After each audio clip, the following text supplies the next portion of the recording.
Hi friends, నేను మీ నాని ప్రభాకర్. మీరు చూస్తున్నారు technologic channel. Friends, tech news episode 726 కి అందరికీ స్వాగతం. ఈరోజు టెక్ న్యూస్ మొదలు పెట్టే ముందు ఇవాళ మధ్యాహ్నం anchor Bluetooth ear phones unbox చేసి ఇక్కడే గివ్ అవే కూడా అయితే అనౌన్స్ చేశాను. ఒకవేళ ఆ వీడియో నోటిఫికేషన్ మీకు రాపోయినా, ఆ వీడియో మీరు చూడపోయినా నేను పైన కార్డ్స్లో అయితే వదిలేస్తున్నాను. సో అక్కడి నుంచి ఈ వీడియో చూసి మీరు గివ్ అవేలు అయితే పార్టిసిపేట్ చేయగలరు.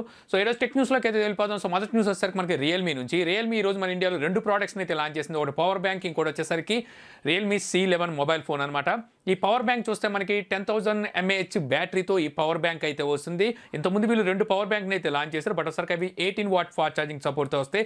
ఇప్పుడు తీసుకొచ్చిన ఈ పవర్ బ్యాంక్ వచ్చేసరికి మనకి 30 వాట్ ఫాస్ట్ ఛార్జింగ్ సపోర్ట్తో వస్తుంది. అలాగే మనకి 2-వే 30 వాట్ అయితే సపోర్ట్ చేస్తుంది అనమాట.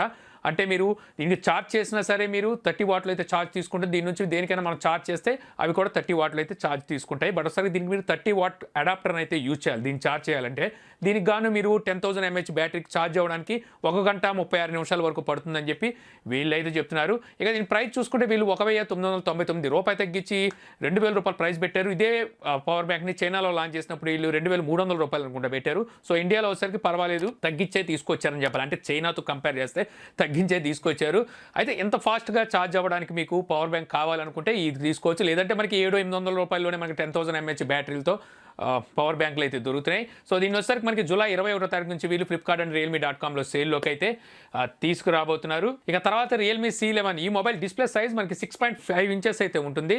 ఇందులో స్టోరేజ్ చూస్తే 32 GB ఉంటుంది. ర్యామ్ వచ్చేసరికి 2 GB ఉంటుంది. ప్రాసెసర్ చూసుకుంటే MediaTek Helio G35 ఈ ప్రాసెసర్ అయితే యూజ్ చేశారు. రేర్ సైడ్ మనకి డ్యూయల్ కెమెరా సెటప్ ఉంటుంది. Main camera 13 megapixel, secondary camera 2 megapixel, front camera 5 megapixel ఉంటుంది. Android 10తో అవుట్ ఆఫ్ బాక్స్ వస్తుంది. బ్యాటరీ చూసుకుంటే 5,000 mAh బ్యాటరీతో ఈ మొబైల్ని అయితే తీసుకొచ్చారు. ఈ మొబైల్ను కూడా మనకి ఫ్లిప్కార్ట్లోను అలాగే realme.comలో ఈ నెల 22వ తారీఖు నుంచి సేల్కి అయితే తీసుకురాబోతున్నారు. ఇక ఈ ప్రైస్ కనుక చూస్తే మనకి 7,499 రూపాయలు ఈ మొబైల్ ప్రైస్ అయితే పెట్టారు.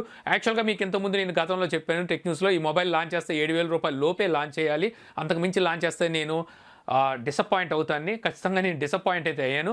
యాక్చువల్గా ఈ మొబైల్ ఇప్పుడు పెరిగిన ప్రైస్ ప్రకారం నేను చెప్పింది అనమాట 7,000 రూపాయలకి తీసుకురావాలని. అదే కనుక గతంలో వీళ్ళు ప్రైజెస్ పెరగనప్పుడు, మొబైల్స్ అన్ని ఇప్పుడు కంపెనీస్ అయితే ప్రైజెస్ పెంచినాయి, అందులో షార్టేజ్లో ఉన్నాయి కాబట్టి ప్రైజెస్ పెంచినాయి. సో అదే కనుక గతంతో కంపేర్ చేసుకొని చూస్తే ఈ మొబైల్ని 6,000 రూపాయల లోపే లాంచ్ చేయాలి. అఫ్కోర్స్ ఇప్పుడు ప్రైజులు పెరిగినాయి కాబట్టి 7,000 అనుకోవచ్చు. కాకపోతే 7,500 లాంచ్ చేశారు. పోనీ ఇక్కడది ఇప్పుడు ఏదైతే ప్రైస్తో వీళ్ళు లాంచ్ చేశారో ఇదే ప్రైస్తో వీళ్ళు స్టాండ్ అయి ఉంటారా అంటే అది కూడా గ్యారంటీ లేదు. మళ్ళీ త్వరలో దీనికి ఇంకా 200-300 పెంచినా ఆశ్చర్యం లేదనమాట. ఈ మధ్య చూసుకుంటే కంపెనీలన్నీ అయ్యే చేస్తున్నాయి. మేజర్గా చూసుకుంటే రెడ్మీ అండ్ రియల్మీ ఇయే చేస్తున్నాయి. ఫస్ట్ ప్రైస్ ఒకటే అనౌన్స్ చేసి తర్వాత పెంచుతున్నాయి. అందులో పోకో కూడా మినహాయింపు ఏం కాదు, అది కూడా అదే తరంగా అయితే చేస్తుంది. సో చూడాలి మరి ఈ ప్రైస్ ఇలాగ స్టాండర్డ్ అవుతుందా లేదా. ఇంకా మరి ఈ ప్రైస్లో మనం ఇది కొనొచ్చు అంటే ఓకే, ఇంకేం చేస్తాం, మనకి ఆ ప్రైస్లో ఇక వేరే మొబైల్స్ లేవు కాబట్టి గత్యంతరం లేని పరిస్థితుల్లో మనం ఈ మొబైల్ని అయితే కొనాల్సిందే. వేరే ఆప్షన్ లేదు మీకు, అర్థమైంది నాకు. సార్ పేమెంట్ అయితే చెప్తే ముందు రెండయ్యా చెప్తాను. ఏమైందయ్యా? ఇక అలాగే రియల్మీ 6,000 mAh బ్యాటరీతో ఒక మొబైల్ని అయితే తీసుకురాబోతున్నట్టుగా వీళ్ళు టీజ్ అయితే చేస్తున్నారు. కమింగ్ జూన్ అంటున్నారు. ఏ మొబైల్లో వీళ్ళు 6,000 mAh బ్యాటరీని వాడుతున్నారు అనేది ఇక్కడైతే ఎటువంటి ఇన్ఫర్మేషన్ లేదు. బట్ ఒకసారికి వీళ్ళు అతి త్వరలో ఒక మొబైల్ని అయితే తీసుకురాబోతున్నారు. అది 6,000 mAh బ్యాటరీ అనేది ఉండబోతుంది. సో మనకి ఇక్కడ వినిపిస్తున్న రూమర్స్ ప్రకారం చూసుకుంటే ఇది మనకి 5G సపోర్ట్తో ఈ మొబైల్ రావచ్చు అంటున్నారు. ఇంకా రియల్మీ నుంచి మనం ఇప్పుడు ప్రజెంట్ సిచ్యువేషన్లో ఏమైనా ఎక్స్పెక్ట్ చేసే మొబైల్ ఏమైనా ఉందంటే రియల్మీ X3 Pro అనమాట. X3 సూపర్ జూమ్ మొబైల్ని అయితే లాంచ్ చేశారు. ఇంకా X3 Pro రావాలి. మరి అందుట్లో ఏమైనా ఈ 6,000 mAh బ్యాటరీని వాడుతున్నారేమో చూడాలి. ఇక అలాగే రియల్మీ 100 వాట్ ప్లస్ ఛార్జర్ మీద వర్క్ చేస్తుందని చెప్పి ఇంతకుముందు మనం టెక్ న్యూస్లో మాట్లాడుకున్న సంగతి మనకు తెలిసిందే కదా.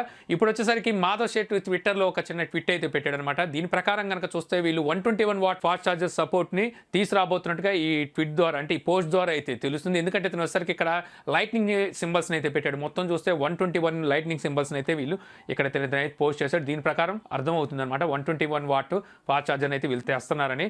అలాగే ఒప్పో చూస్తే 125 వాట్ తీసుకొస్తుంది. అలాగే 120 వాట్లో వివో వచ్చేసరికి ఐక్యూలో తీసుకొస్తుంది. సో వీళ్ళే ముందుంటున్నారనమాట. 100+ ఫాస్ట్ ఛార్జర్ని మార్కెట్లో తెచ్చేయాలని చెప్పేసి మంచి ఉత్సాహంగా ఉన్నారు. పేలకుండా ఉంటే చాలు. సో తర్వాత చూసుకుంటే మనకి పోకో నుంచి పోకో M2 Pro ఈ మొబైల్ వచ్చేసరికి ఈ రోజు ఫస్ట్ సేల్కి అయితే తీసుకొచ్చారు ఫ్లిప్కార్ట్ ద్వారా. సో ఇప్పుడు చూసాను నేను, నోటిఫై మీ చూపిస్తుంది. మరి నెక్స్ట్ సేల్ ఎప్పుడనేది అయితే ఏం తెలియట్లేదు. సో నెక్స్ట్ సేల్ ఎప్పుడనేది మరి టెక్ న్యూస్ అయితే ఫాలో అవుతుండండి. ఇక్కడైతే నేను చెప్తాను. సో ఇంకా తర్వాత చూసుకుంటే మనకి షౌమీ నుంచి Xiaomi Mi A3 ఈ మొబైల్ తీసుకొచ్చిన తర్వాత వీళ్ళు దీనికోసం అప్డేట్స్ తీసుకొస్తారు తీసుకొస్తున్నారు, తర్వాత మళ్ళీ పాజ్ చేస్తున్నారు, మళ్ళీ అప్డేట్ తీసుకొస్తున్నారు, మళ్ళీ పాజ్ అయితే చేస్తున్నారు. ఎందుకంటే ఈ అప్డేట్స్ తెచ్చిన ప్రతిసారి ఇందులో ఏదో ఒకటి బగ్స్ ఉండడం వల్ల వాటి ఇష్యూస్ అయితే వస్తున్నాయి.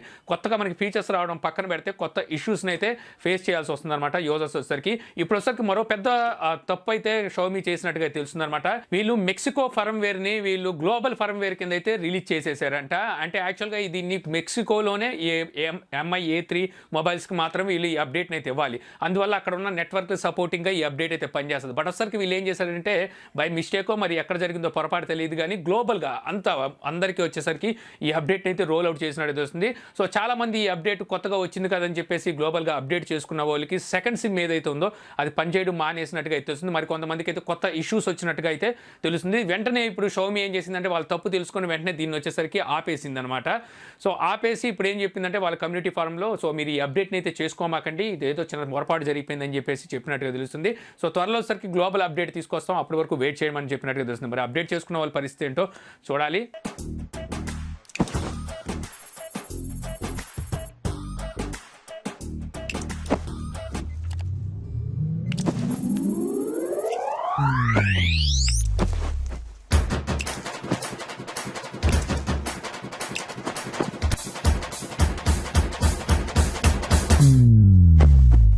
ఇక అలాగే షామీ మీ పోర్టబుల్ ఎలక్ట్రానిక్ ఎయిర్ కంప్రెషర్ని ఇండియాలో లాంచ్ చేయబోతుందని చెప్పి ఇంతకుముందు మనం మాట్లాడుకున్నాం కదా. సో దీని వచ్చరికి ఈరోజు ఎట్టకేలకి ఇండియాలో అయితే లాంచ్ చేసింది.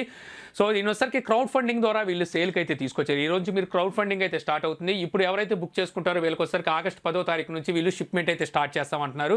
దీని ప్రైస్ కూడా చూస్తే $2,299 ప్రైస్ అయితే పెట్టింది. పర్వాలేదు, మనకి చైనాలో చూసుకుంటే దీన్ని 3,200కి ఏమో తీసుకొచ్చినట్టుంది. సో ఇక్కడ వచ్చరికి 2,299కే వీళ్ళు క్రౌడ్ ఫండింగ్ ద్వారా అయితే దీన్ని తీసుకుంటున్నారు. ఇందులో బ్యాటరీ చూస్తే మనకి 18,650 mAh బ్యాటరీ అనేది ఉంటుంది. వీటి ద్వారా వచ్చేసరికి మనకి బైక్లోను, సైకిల్స్లోను, అలాగే కారుల్లోను కాల్ని అయితే ఎక్కించుకోవచ్చు అనమాట. సో ఎలాగే ఇంత పెద్ద బ్యాటరీని తీసుకొచ్చింది కాబట్టి పవర్ బ్యాంక్ సపోర్ట్ కూడా తీసుకొచ్చుంటే అదిరిపోయేది. అంటే రెండు విధాలుగా 2-in-1 అయితే వాడుకోవచ్చు. ఒక వైపు నుంచి వెహికల్స్కి గాలి ఎక్కించవచ్చు, ఇంకో వైపు నుంచి మొబైల్కి ఛార్జింగ్ కూడా ఎక్కించవచ్చు. సో ఏదైనప్పటికీ క్రౌడ్ ఫండింగ్లో మీరు ఇది కొనాలనుకుంటే అవైలబుల్ అయితే ఉంది. బట్ ఒకసారికి ఇంతకుముందు వీళ్ళు ఇలాగే టూత్ బ్రష్ తీసుకొచ్చారు, అది క్రౌడ్ ఫండింగ్ ద్వారా. నేను అప్పుడెప్పుడో బుక్ చేశాను, ఇప్పటి వరకు నాకు అది రానే లేదు. సో మరి దీన్ని ఎప్పుడు ఆగస్టు 10వ తారీఖు షిప్ అంటున్నారు, మరి అదైనా కరెక్ట్గా ఇస్తారులే చూడాలి. సో తర్వాత నుంచి చూసుకుంటే మనకి నోకియా నుంచి ఈ న్యూస్ మనకి కొంచెం ఊరటను ఇచ్చేలాగా అయితే ఉందన్నమాట. సో నోకియా వచ్చేసరికి ఎవరైతే టెలికామ్ ఆపరేటర్స్ ఉంటారో సో వాళ్ళు వీళ్ళ నోకియాకి సంబంధించిన ఎక్విప్మెంట్స్ వాడతారు కదా, మనకి 4G అలాగే 3G ఇవ్వడానికి మనకి ఇక్కడ ఏమేమి ఉన్నాయంటే ఎరిక్సన్ ఒకటి, అలాగే హువావే, అలాగే నోకియా అయితే పనిచేస్తాయి. వీళ్ళొసరికి ఏదైతే ఈ నెట్వర్క్ సంబంధించిన ఇన్ఫ్రాస్ట్రక్చర్ ఉందో ఇందులో కావాల్సిన ఎక్విప్మెంట్స్ అయితే వీళ్ళు సప్లై చేస్తూ ఉంటారు. అలాగే ఎవరైతే నెట్వర్క్ ఆపరేటర్స్ ఉంటారో, నెట్వర్క్ ఆపరేటర్స్ అంటే జియో కానీ, ఎయిర్టెల్ కానీ, బిఎస్ఎన్ఎల్ కానీ, వోడాఫోన్ అండ్ ఐడియా, వీళ్ళకి సంబంధించిన ఏవైతే ఎక్విప్మెంట్స్ ఉంటాయో సో వీటిలో వచ్చేసరికి నోకియా, హువావే, అలాగే ఎరిక్సన్ సంబంధించిన ఎక్విప్మెంట్స్ అయితే వీళ్ళు వాడుతూ ఉంటారు. సో వీళ్ళకి ఎవరైతే నెట్వర్క్ ఆపరేటర్స్ ఉన్నారో వీళ్ళకి వచ్చేసరికి నోకియా ఒక కొత్త అప్డేట్ని తీసుకొచ్చినట్టుగా తెలుస్తుందన్నమాట. ఈ అప్డేట్ను ఉపయోగించుకొని వీళ్ళ దగ్గర ఉన్న ఏదైతే 4G రేడియో ఎక్విప్మెంట్స్ ఉన్నాయో వీటిని ఈ సాఫ్ట్వేర్ ద్వారా అప్డేట్ చేసుకుంటే అది 5Gకి కన్వర్ట్ అవుతుంది అనేసి నోకియా అయితే చెప్తుంది అనమాట. ఇదైతే ఆల్రెడీ రెడీగా ఉంది, మీరు వాడుకోండి అని చెప్పి చెప్తుంది. ఎవరికైతే హువావే అండ్ ఎరిక్సన్ ఉన్నారో వీళ్ళకి షాక్ ఇవ్వడానికి, అంటే వీళ్ళని కాంపిటీషన్ తట్టుకోవడం కోసం సో నోకియా వచ్చేసరికి ఈ తీసుకొచ్చినట్టుగా అయితే తెలుస్తుందన్నమాట. సో మరి ఇది ఎంతవరకు పనిచేస్తుందో చూడాలి. ఆల్రెడీ మన ఇండియాలో చూసుకుంటే 4G స్పీడ్ అనేది సరిగ్గా అయితే వీళ్ళు అందించట్లేదు. దాన్ని అప్డేట్ చేసి వీళ్ళు 5G అని చెప్పిస్తే మరి ఎంత స్పీడ్ ఇస్తుందో తెలియదు. ఏదైనప్పటికీ ఇది సాఫ్ట్వేర్ ద్వారా అప్డేట్ చేసి మనకి 5G టైప్ అయితే చూపిస్తుందేమో కానీ బట్ ఒకసారికి 5G న్యాచురల్గా మనకి ఎక్విప్మెంట్స్ మార్చుకొని తీసుకొచ్చినంత స్పీడ్ అయితే తీసుకురాకపోవచ్చు అని చెప్పి నేనైతే అనుకుంటున్నాను. అయితే ఇప్పుడు మీకు ఒక డౌట్ రావచ్చు, మా దగ్గర ఉన్న 4G మొబైల్స్ అన్ని ఇప్పుడు 5Gకి సపోర్ట్ చేస్తాయా ఈ అప్డేట్ ద్వారాని. యాక్చువల్గా ఈ మొబైల్స్కి సంబంధించింది కాదు, ఇది ఎక్విప్మెంట్కి సంబంధించింది అనమాట. 4G రేడియోకి సంబంధించి వీళ్ళు 5G కింద అయితే ఈ ఫ్రీక్వెన్సీని చేంజ్ అయితే చేయబోతున్నట్టుగా తెలుస్తుంది. మరి ఇది మొత్తం ఎలాగ ఈ సాఫ్ట్వేర్ ద్వారా ఎలా పనిచేస్తుంది ఏంటి అనేది అయితే నోకియాకి అలాగే టెలికామ్ ఆపరేటర్స్కి అయితే తెలియాలి. సో త్రాన్యం చూసుకుంటే మనకి ఎయిర్టెల్ జియో మీట్కి పోటీగా వీళ్ళు వచ్చేసరికి బ్లూ జీన్స్ అయితే ఈ రోజు అనౌన్స్ చేశారనమాట. జియో మీట్ అనేది మనకి వీడియో కాన్ఫరెన్సింగ్ కోసం వీళ్ళు రీసెంట్ గానే జియో అయితే తీసుకొచ్చింది. జూమ్ ని చెక్ పెట్టడం కోసం జియో మీట్ ని తీసుకొస్తే ఇప్పుడు జియో మీట్ ని చెక్ పెట్టడం చేయడం కోసం ఎయిర్టెల్ వచ్చేసరికి బ్లూ జీన్స్ అయితే తీసుకొచ్చింది. ఈ బ్లూ జీన్స్ అనేది ఇప్పుడు ఏం కొత్త ఏం కాదు, ఎప్పటి నుంచో ఇదైతే ఉందన్నమాట. సో వెరీజోన్ అని చెప్పి అమెరికాకు సంబంధించిన నెట్వర్కింగ్ కంపెనీ, టెలికాం నెట్వర్కింగ్, ఇక్కడ ఎయిర్టెల్ అండ్ వొడాఫోన్ ఇలాగా అక్కడ వెరీజోన్ అనమాట. సో వెరీజోన్ దగ్గర నుంచి వీళ్ళు పార్ట్నర్షిప్ చేసుకుని అంటే టైఅప్ అయ్యి వెరీజోన్తో ఈ బ్లూ జీన్స్ని ఇప్పుడు ఇండియాకి తీసుకొచ్చినట్టుగా అయితే తెలుస్తుంది అనమాట. ఒకప్పుడు వీటిని వచ్చేసరికి ఎంటర్ప్రైజెస్ కోసం ఈ బ్లూ జీన్స్ వీడియో కాన్ఫరెన్స్ని అయితే తీసుకొచ్చారు. సో దాన్ని ఇప్పుడు వచ్చేసరికి పబ్లిక్ కోసం ఇప్పుడు ఎయిర్టెల్ మరి ఇండియాకి తీసుకొచ్చినట్టుగా అయితే తెలుస్తుంది. సో దీనికి ప్రస్తుతం మరి రిజిస్టర్ అయితే చేసుకోవాలి airtel.comలోకి వెళ్ళి. సో రిజిస్టర్ చేసుకున్న 24 గంటల్లో మీకు ఇదైతే ఎనేబుల్ అయితే అవుతుంది.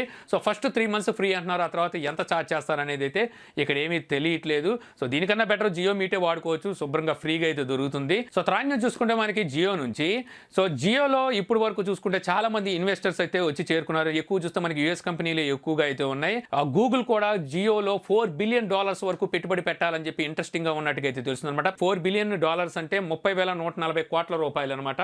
సో ఇంతవరకు వీళ్ళు పెట్టుబడి పెట్టాలని చెప్పి జియోలో ఇప్పుడు గూగుల్ అయితే భావిస్తుంది. గూగుల్ కూడా వచ్చి చేరుకుంటే మాత్రం మజా అదిరిపోద్ది అనమాట. ఇంకా జియోని ఎవరో ఆపలేరు. సో ఇంతే ఫ్రెండ్స్, నాకు ఈ రోజు ఇంట్రెస్టింగ్ అనిపించిన టెక్ న్యూస్ వీడియో మీకు నచ్చింది అనుకుంటున్నాను. వీడియో మీకు నచ్చితే లైక్ చేసి షేర్ చేయగలరు. యూట్యూబ్లో మా ఛానల్ని సబ్స్క్రైబ్ చేయకపోతే కింద మన ఛానల్ ఐకాన్ ఉంటుంది, సో దాని మీద క్లిక్ చేసి సబ్స్క్రైబ్ చేయగలరు. అలా మీ సలహాలు సందేహాలు ఉంటే కింద కామెంట్ బాక్స్లో ఇవ్వగలరు. Thank you for watching. జై హింద్.